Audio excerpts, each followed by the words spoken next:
महाराष्ट्राच्या सामाजिक इतिहासात काही नावं अशी आहेत ज्यांनी सत्तेच्या राजकारणापेक्षा रस्त्यावरच्या माणसासाठी आपलं आयुष्य पणाला लावलं. आज आपण अशाच एका व्यक्तीबद्दल बोलणार आहोत ज्यांना अनेक जण श्रमिकांचे बापू म्हणतात, बाबा आढाव. आणि महत्वाची गोष्ट म्हणजे बाबा आढाव हे केवळ एक कार्यकर्ते नव्हते, ते एक विचारवंत होते, कुशल संघटक होते. गांधी, फुले, आंबेडकर आणि समाजवादाचा धागा एकत्र गुंफून त्यांनी जमिनीवर एक मोठी चळवळ उभी केली.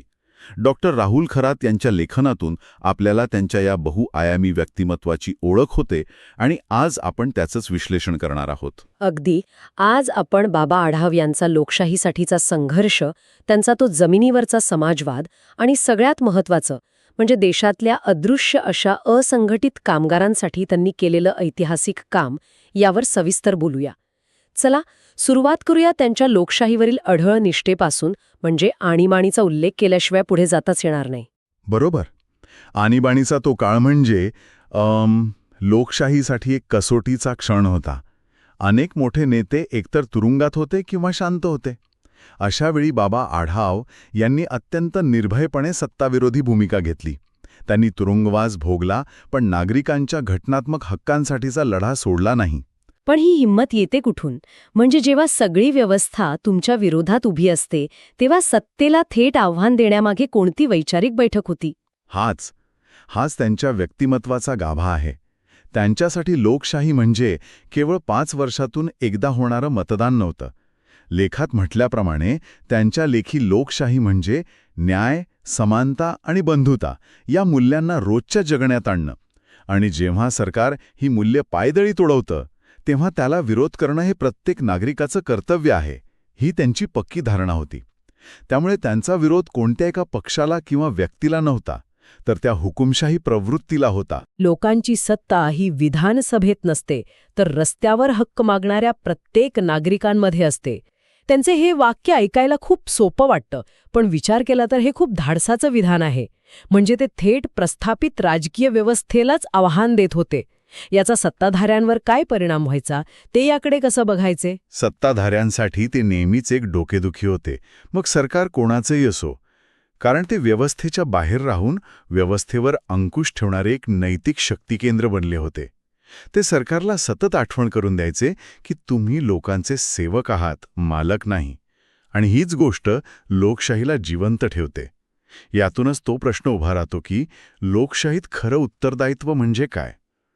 बाबा आढाव यांच्या मते ते केवळ मतदान करण्यापुरतं नाही, तर सरकारच्या प्रत्येक निर्णयावर प्रश्न विचारण्यात आणि त्यासाठी संघर्ष करण्यात आहे. म्हणजे त्यांचा समाजवाद हा केवळ सिद्धांतापुरता मर्यादित नव्हता, तर तो लोकांच्या रोजच्या जगण्याशी, त्यांच्या संघर्षांशी जोडलेला होता.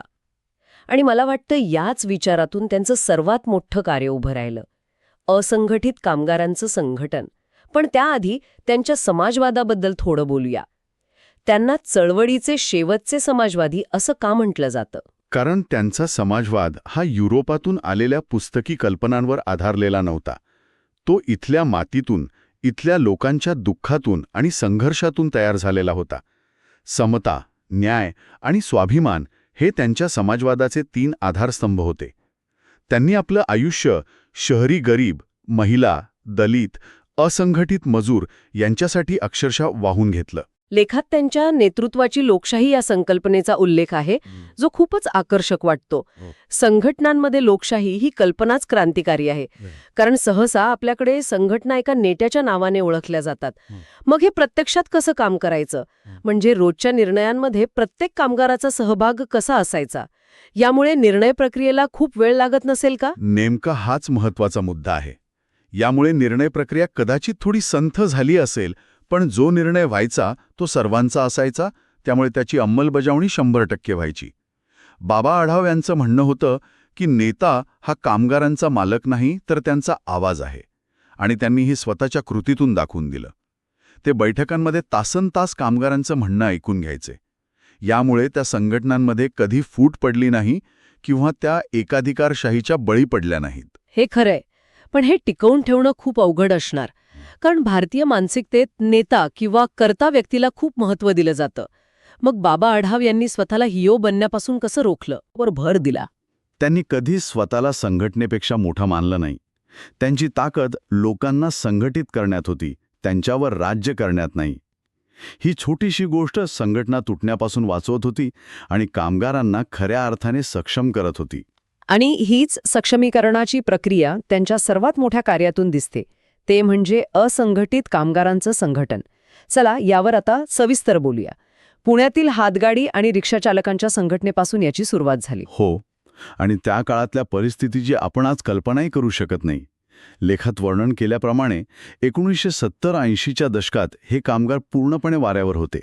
त्या काळातल्या एका सामान्य रिक्षाचालकाचा दिवस कसा असेल, म्हणजे त्यांच्या नेमक्या समस्या काय होत्या, हे आजच्या श्रोत्यांना समजणं महत्त्वाचं आहे. विचार करा, सकाळी रिक्षा बाहेर काढल्यापासून रात्री घरी जाईपर्यंत सतत एक असुरक्षितता, पोलिसांकडून होणारा त्रास, हप्ते वसुली, परवान्यासाठी माराव्या लागणाऱ्या चक्रा, प्रवाशांकडून होणारी हुज्जत आणि सगळ्यात महत्त्वाचं म्हणजे आर्थिक शोषण. मीटरप्रमाणे भाडं नव्हतं, त्यामुळे मनमानी चालायची. आजारी पडलात किंवा अपघात झाला तर कुटुंबावर उपासमारीची वेळ यायची. त्यांना कुणी वालीच नव्हता. ते विखुरलेले होते, त्यामुळे त्यांची ताकद शून्य होती. म्हणजे हा लढा केवळ पैशांपुरता नव्हता, तर तो आत्मसन्मानासाठी होता. अगदी बाबा आढो यांनी ह्याच विखुरलेल्या शक्तीला एकत्र आणलं. त्यांनी रिक्षाचालकांना सांगितलं की तुम्ही एकटे नाही आहात, आपण सगळे मिळून लढू. त्यांनी मोर्चे काढले, आंदोलनं केली आणि व्यवस्थेला त्यांच्या मागण्या ऐकायला भाग पाडलं. आणि याचे परिणाम अविश्वसनीय होते. हजारो रिक्षाचालकांना विमा सुरक्षा मिळाली, त्यांच्यासाठी आरोग्य सेवा सुरू झाल्या, प्रवासाचे दर निश्चित झाले आणि सर्वात महत्त्वाचं म्हणजे त्यांना समाजात एक व्यावसायिक म्हणून सन्मान मिळाला. एका माणसाच्या पुढाकाराने हजारो कुटुंबांच्या आयुष्यात केवढा मोठा बदल घडून आला. हे तर फक्त एक उदाहरण झालं. यानंतर त्यांनी हमाल पंचायत आणि कामगार पंचायत यांसारख्या संघटना उभ्या केल्या. कामगार पंचायत ही तर महाराष्ट्रातील सर्वात सक्रिय आणि लढाऊ संघटनांपैकी एक मानली जाते. कामगार पंचायत हे नावच खूप ताकदवान वाटतं. पंचायत हा शब्दच मुळात लोकशाही आणि स्थानिक न्यायाचं प्रतीक आहे. तर या संघटनेचं स्वरूप फक्त शासनाकडे मागणी करण्यापुरतं मर्यादित होतं की ते स्वतःच्या स्तरावर कामगारांचे प्रश्न सोडवायचे? दोन्ही पातळ्यांवर काम चालायचं. एकीकडे वेतनवाढ, कामाच्या ठिकाणी सुरक्षितता, सामाजिक सुरक्षा आणि विशेषतः कंत्राटी पद्धतीतील अन्यायाविरुद्ध रस्त्यावरचा लढा सुरूच होता. तर दुसरीकडे कामगारांचे आपापसातील वाद सोडवणं, त्यांना व्यसनांपासून दूर ठेवणं, त्यांच्या मुलांच्या शिक्षणासाठी मदत करणं, असेही अनेक उपक्रम राबवले जायचे. म्हणजे ती फक्त एक हक्कांसाठी लढणारी संघटना नव्हती, तर कामगारांचं आयुष्य सर्वार्थाने सुधारणारं एक कुटुंब होतं. या सगळ्या कामाचा धोरणात्मक पातळीवर काय परिणाम झाला? कारण हे एका शहरापुरतं किंवा काही गटांपुरतं मर्यादित राहिलं असतं तर त्याचं महत्त्व इतकं वाढलं नसतं, नाही का? इथेच बाबा आढाव यांचं दृष्टिकोन दिसतं.